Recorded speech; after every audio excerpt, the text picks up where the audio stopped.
I wanted to talk about intuition today because it's something I speak about quite a lot throughout all of the episodes on this podcast. But I don't think I've ever actually really spoken about how difficult it can be to follow. And all I've ever wanted to do with this podcast is to create a safe space where people feel seen and held and understood and like they have a friend in all of this. So,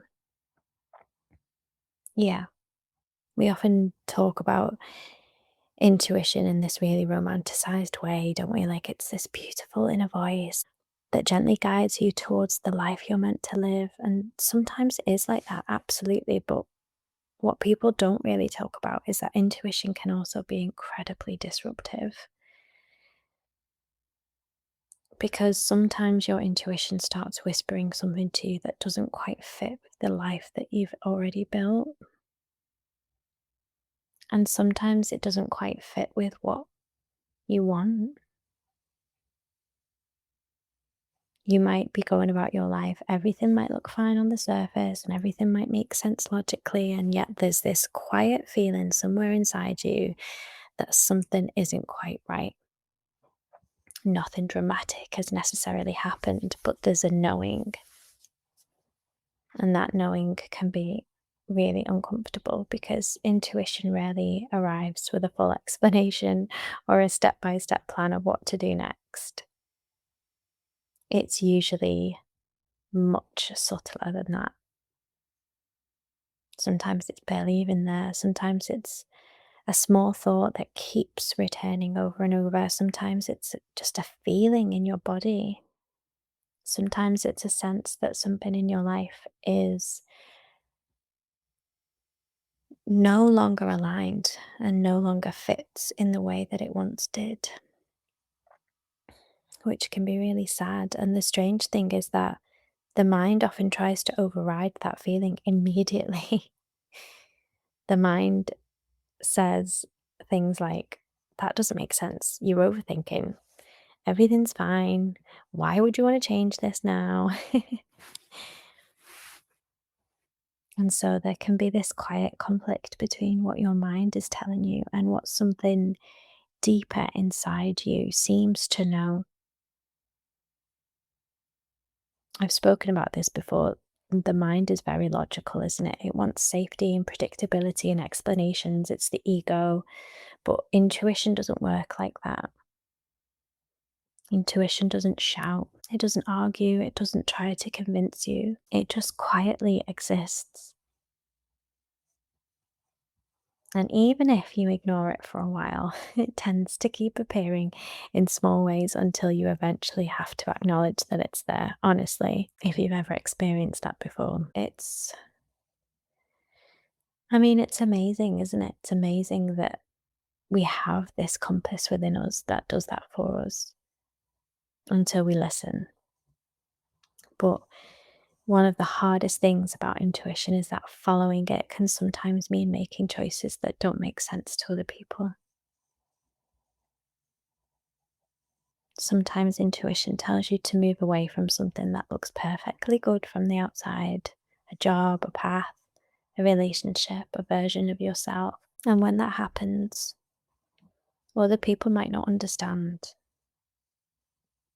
They might say things like, but everything looks fine. Why would you change that? You're so lucky to have what you have. And this is where trusting your intuition becomes difficult because your individual intuition is deeply personal. It doesn't arrive with external validation, it doesn't come with a group consensus. It's something that you feel internally before you can logically explain it. And learning to trust that voice is a process. Quite a long one. It's not something that happens overnight, for me personally, anyway. One of the things I realized is that my intuition isn't just something that appears during big life decisions. It's something that I've had to practice listening to, and is something that I am having to work on daily, weekly, monthly, cyclically. I am having to weave in and out of this journey of trying to detach from letting my mind lead with everything and letting logic lead with everything. And it comes from a place of having to do everything on my own and being in fight or flight and being in survival mode. And I think, however, a person gets to that state where their nervous system has to switch on that safety mechanism and lead with logic all the time, whether it was through motherhood, whether it was through trauma, whether it was through your upbringing, whether it's the dynamic of your job, whether it's your home environment, however you got to a point of being in a state where logic has to lead, it's really, really difficult for those people to try and come away from that every once in a while, especially if it's ingrained in you and it's habitual and it's unconscious as well. The mind wants logic and safety, and it is so powerful. But we have to learn to be even more powerful than our minds. I first knew about intuition when I went through some relationships when I was younger. And I remember having a conversation with my mum after a specific breakup, and I said to her, there was always this voice in the back of my head telling me that I shouldn't be with him or that it was inevitable that it was going to end eventually. But for some reason, I never listened to that voice. I didn't honor it. And that voice is your intuition. And ignoring it can cost you years sometimes. We can walk many paths, whether they are right or wrong. We have free will, we can make decisions, we can do what we want. That is sometimes the hard part about having intuition, is that we can choose to ignore it, but it's there for a reason. Can you imagine somebody's life if there were crossroads at every decision in their life and every single one they followed their intuition? How different do you think their journey would be compared to someone who didn't follow their intuition? I had another friend tell me once that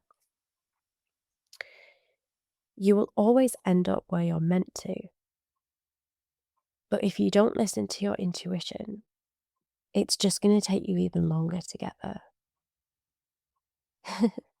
And my Capricorn ears pricked up at that point because I like to do things efficiently. And so,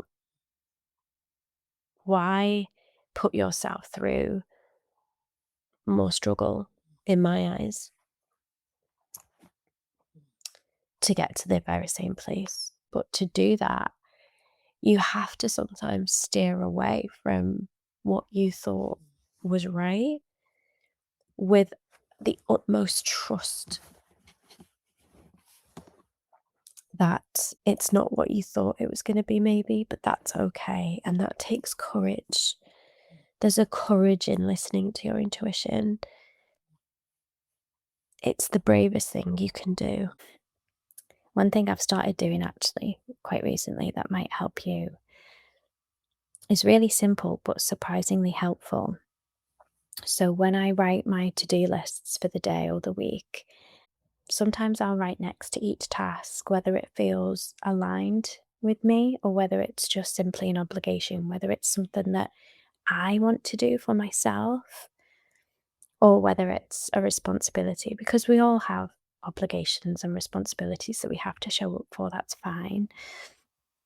But when you start noticing that most of your time is being spent doing things that feel like an obligation rather than an alignment, it can be quite revealing.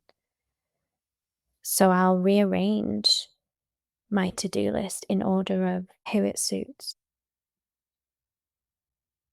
Your intuition is a bit like a compass, I suppose. It is, it's your inner compass. It doesn't necessarily show you the entire map of where your life is going, but it can show you which direction feels true, your true north, you know?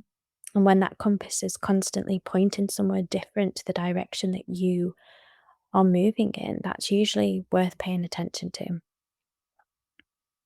Another thing that's helped me actually is just pausing before I commit to these things. So, whether it be a work task or something I'm doing for a friend or a meetup that I've said I'm going to go to or whatever it may be, before I say yes to these things, it's almost a little bit of a boundary now where I'll just pause and really think about whether that is going to serve me. Because sometimes someone asks you to do something or an opportunity appears and the instinct is to answer immediately, but giving yourself even just a small moment saying, let me think about that, gives your intuition a moment to respond. Because your intuition is quiet. And so if we move too quickly, we'll miss it.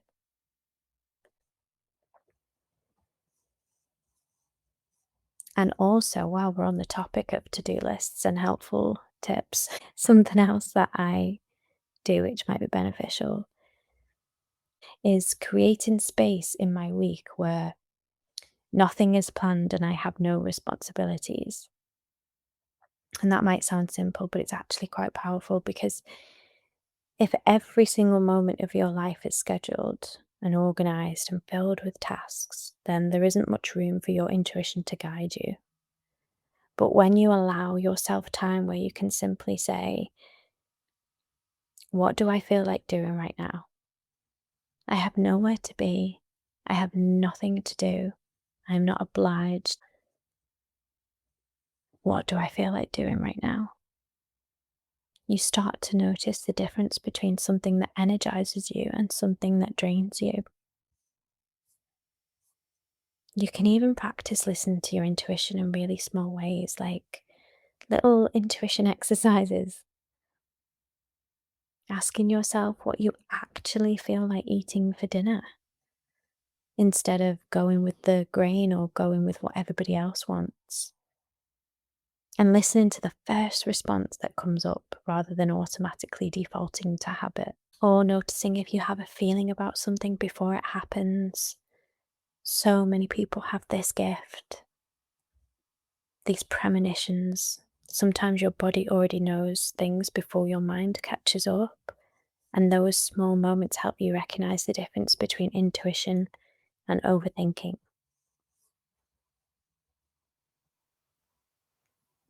But I suppose the most important thing for learning your intuition and being able to listen to it more and making the voice louder is solitude. I touched on this in another episode, but it is incredibly relevant here that when your mind is constantly filled with noise or other people's opinions or expectations, social media, information, it becomes really, really difficult to recognize your own inner voice. And solitude creates space. And in that space, you can practice starting to notice that there are actually different voices within your head, voices of fear, voices of obligation, the voice of ego, but there's a quiet one underneath all of them, the one that simply knows. Learning to differentiate between those voices takes time. But the more you can give yourself space to listen, the more time you can block out for yourself with no obligations, the easier it becomes. Practice makes perfect, right? And something I've realized through all of this is that intuition doesn't appear to ruin your life. It appears to guide you towards the life that actually belongs to you. It doesn't arrive when your life is falling apart. It doesn't come and give you the answers when you need them. It arrives when everything looks stable. And that in itself, I believe, is almost a test from the universe to say, okay, do you have the strength and the courage of your conviction to listen to this intuition when everything looks fine and dandy? Because you know that there's something more. That process can look messy and it can look confusing and it can look like letting go of things that once felt certain. And that's why trusting yourself is one of the most courageous things you can learn to do. Because sometimes the bravest thing you can say is, something inside me knows that this isn't right anymore. Even if you don't know what the next step looks like. So, if you're feeling a quiet knowing right now, if something in your life feels slightly misaligned, or it feels like your intuition is trying to show you something, or you've got a gut instinct about something, a gut feeling, don't panic. You don't have to act immediately, and you don't have to have all of the answers right now. Just listen, pay attention, create space for that voice to exist, speak it out loud, or journal about it, because it's there for a reason. And often it's guiding you somewhere far more aligned than your logical mind could ever plan. See you on the next one.